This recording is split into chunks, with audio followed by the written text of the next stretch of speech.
Launch windows can usually tell you how a console's library is going to do in the long run, and sets a new expectation for what a console's games can be, at least legacy-wise. From disappointments like the Wii U to the delayed legends like the GameCube. With the Switch's launch window having some stellar titles, the two biggest heavy hitters were Breath of the Wild and Mario Odyssey. With the next console, the Switch 2, we had Mario Kart World and DK Bananza made by the Odyssey team. While the new Mario Kart amongst the US fans is at least contentious, in Japan it's pretty well liked from what I've read. DK has been lauded on release and has been put on many people's list of Game of the Year for 2025. But it's been a few months, and with a DLC expansion release that recently has had the internet collectively reacting with, "Why wasn't this in the base game?" and "That's cute, it's $20?" I revisited the game for a second playthrough to get a more concrete opinion. So is DK Bananza the top banana of the Switch 2 library like all the reviews made it out to be? Or is it rotten to its core? After the hype dies down, is DK Bananza good?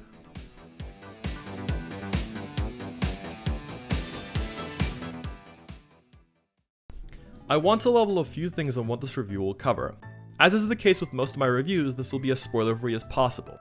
I'll talk a little about the DLC, but this will primarily focus on the base game, as that's what people are here for. I will also not be comparing this to Odyssey. While they are made by the same team, the two games approach 3D platforming with a very different set of goals and priorities in mind. It'll be like comparing Wario World and Mario Sunshine. Both 3D platformers, but both wholly different games. With those preambles out of the way, onto the review. The story is about as basic as it gets. DK hears about bananas and hurriedly goes to Ingot Isle, a new area where the gold mining has exploded in production and with it, Banandium gems. Before DK is able to have his first Banandium gem, he's swept up by the pay dirt machine, a drill that is made to go to the center of the earth, piloted by the newly introduced Voidco, a large mining company headed by Grumpy Kong, Poppy Kong, and Void Kong. After the ensuing chaos, DK finds a rock crashing near where he landed, which turns out to be a sentient and later revealed to be a kid version of Pauline that was petrified by Void Kong. Pauline's trying to reach the surface to go back home, and to do so, both her and DK have to descend to the core to get to the Banandium route and stop Void Kong from getting there first. As said at the start, the story is basic as can be, but what makes it more enjoyable is the relationship between DK and Pauline. While this trope has been used plenty of times in media before, with the most recent apt example being Ralph and Vanellope from Wreck-It Ralph, it's a trope for a reason. The two play off each other very well, and DK being this happy-go-lucky ape who cares for his friends, really amps up Pauline's own arc of becoming more confident. From small things like her comments and callouts during fights, to how she acts when she gets a new Bananza or clears a layer. You get to see her sensitive side in Getaway conversations, with Pauline talking about events happening in the game, or commenting on the location of the Getaway.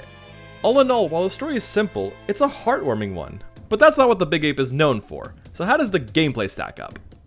The game is a 3D collectathon with the most amped up DK we've ever seen. Your standard moveset is what is present in most DK games, jumping, rolling, and punching. But the emphasis is on the interaction with the level itself. Rather than focusing on the acrobatic side of things like the 3D Marios do, you're instead focused on terraforming, similar to guerrilla warfare games. DK can punch through most materials, grab a chunk to make his way to traverse faster, beat up some tougher enemies with it, or as a mid-air jump. Coupled with how you can climb up most surfaces for an indefinite amount of time, and this game asks for you to make your own path of how to get to certain areas, with the mechanics allowing for some insane skips and secrets to be found. But that's just normal DK. It gets better with certain Bananzas involved. Bananzas are the main star of the show of the game, and where Pauline's role comes into play. Her singing can remove petrification from Void Tape, but the main thing it does is makes DK transform. When you're maxed out on your Bananergy meter, you start glowing and can activate a Bananza. This turns DK into a wide variety of animals that each have their own skills, from a giant gorilla with shockwave punches, to a zebra with a dash similar to Sonic's boost, to an ostrich capable of flying and bombarding the enemies with egg bombs, making this feel like a spiritual successor of the animal buddies in the classic DKC games. All of these aid in the feeling of tackling the challenges ahead of you in the way you want to, as you can with the previously mentioned terraforming and movement options, are able to beat the game without needing all of the Bananzas. While I think there are some that are better than others, a good amount of them are fun to mess around with and can be used in certain challenges in creative ways. Your reward for exploration or clearing out trials are the game's new MacGuffins, the Banandium gems. Unlike the Power Stars, Shine Sprites, or Moons, they're not used as a barrier of progression. Instead, 5 of them give you a skill point, which gives you new abilities, faster cooldown times, more stats in terms of health or Bananergy, and Bananza upgrades. This change makes a 100% run of Bananza much more worthwhile, as you can make DK a lot stronger.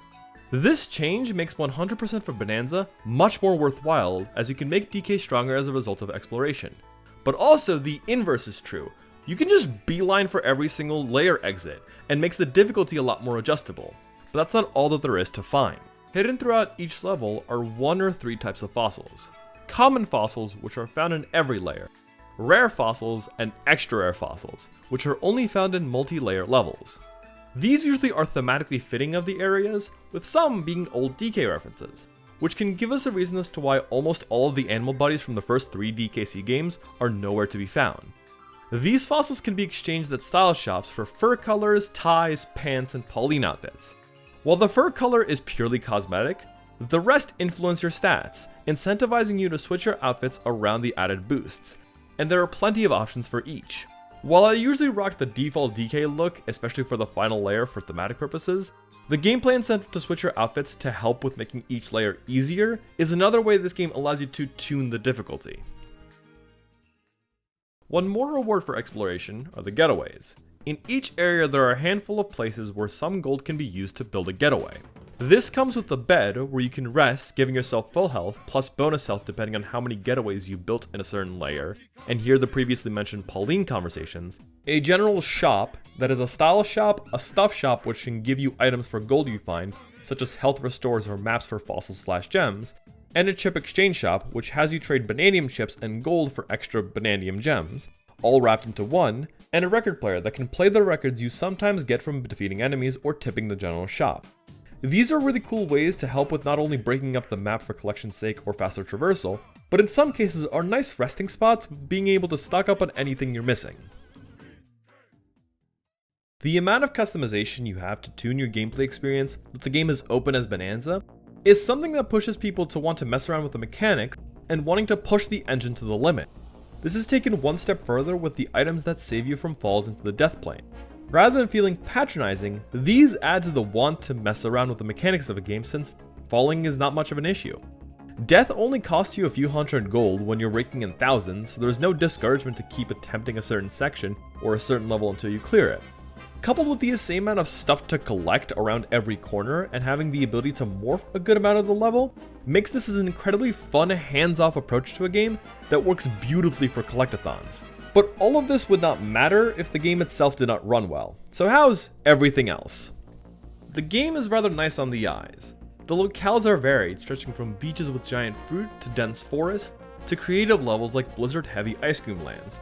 The NPCs are where the feeling of old rare is at, primarily with the fractones. These are gems in various shapes, sometimes to match the locale or the local residents, and sometimes to have a visual gag, with giant googly eyes and only speak in rhymes, which makes them feel right at home in a banjo game. The other NPCs are also varied, from monkeys that just want to go back to the life of fishing, to zebras that talk like surfer dudes. The game is oozing with charm no matter where you look. The soundtrack is also amazing. Each sublayer has its own music track, and they're all very well orchestrated, breathing further life into each area.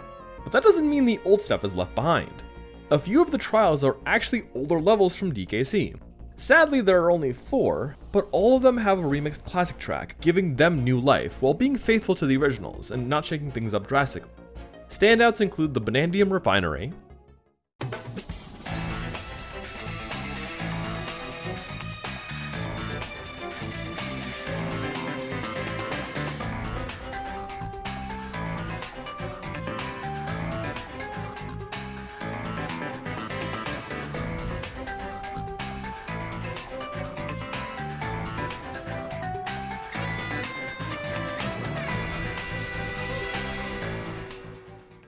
the Ostrich Bananza,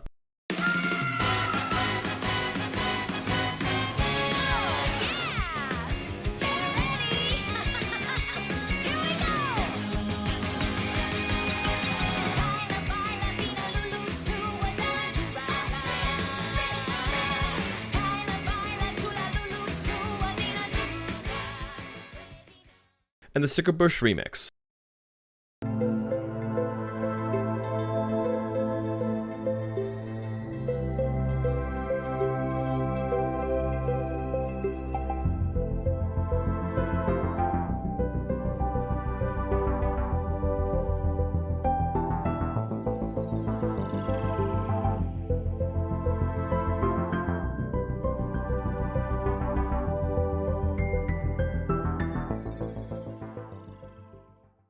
With all the praise I've been giving, I do have a few complaints with the package.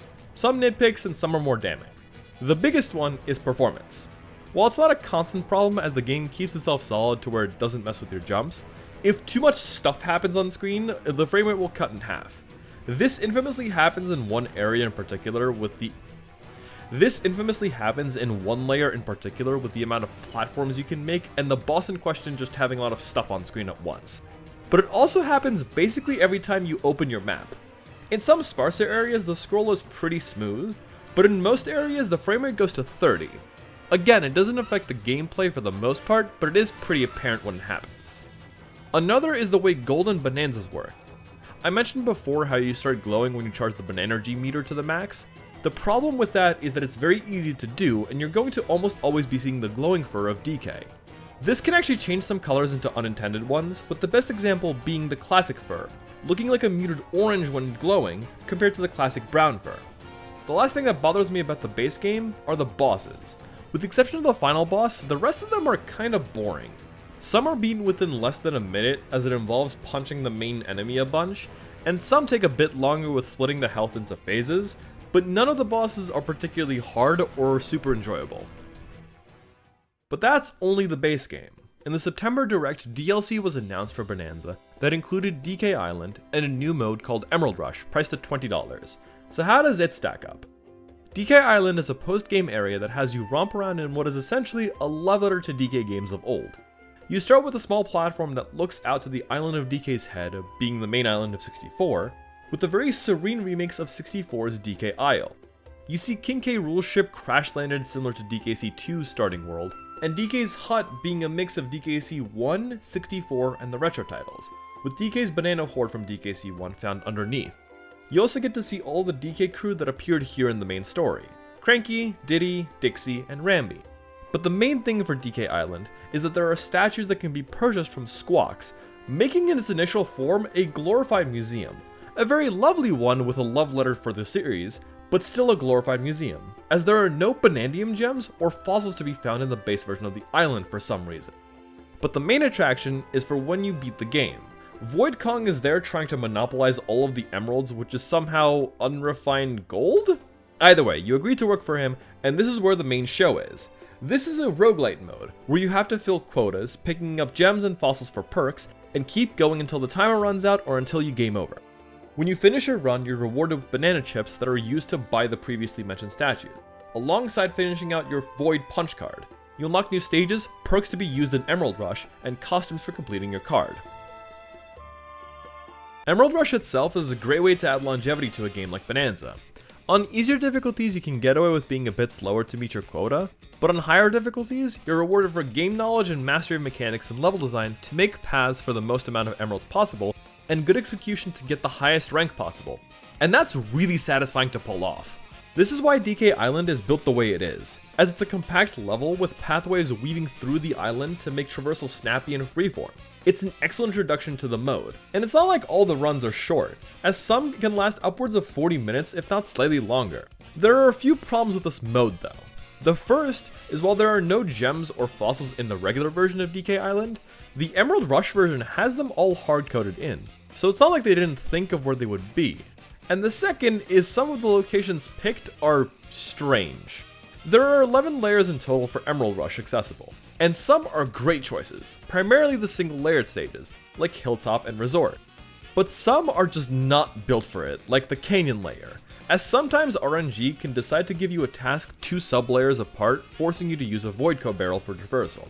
The problem is that they are limited, so in some runs you just can't do anything about the goal once you use all of your barrels, and that really sucks, especially under the timer. It's still a very fun mode, but with some questionable choices. At the end of the day though, the biggest issue is the price tag of the DLC. $20 for a pack like this is a high cost to ask for. Many drew the comparison to Mushroom Kingdom and Balloon World being free updates in Mario Odyssey, and while in some aspects I don't think it's as fair, as Emerald Rush is far more expansive compared to Balloon World, having DK Island behind a paywall is scummy, considering it's just a museum, while the Mushroom Kingdom was its own world with stars and was part of the base game. While I do enjoy the Emerald Rush mode and have gotten a good amount of mileage out of it and continue to keep coming back to it, It's only for those who already love Bananza and want a bigger challenge that can get the $20 out of this entire pack. If you just wanted to visit DK Island again, it's not worth the asking price at all. DK Bananza is one of the most purely fun games I've played in a long time.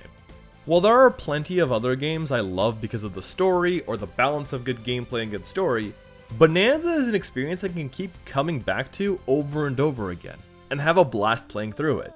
While it would take a lot longer compared to other games in the genre like Mario Odyssey, the amount of polish, care, and pure fun to be had makes this a must-have for any Switch 2 owner. The game got me teary-eyed at the ending, but I just kept playing and the revisit made me appreciate everything in the game that much more. While I think the DLC isn't as strong and is a tough pitch to sell, that doesn't affect my enjoyment of the base game. So, after the hype died down, DK Bananza is wonderful.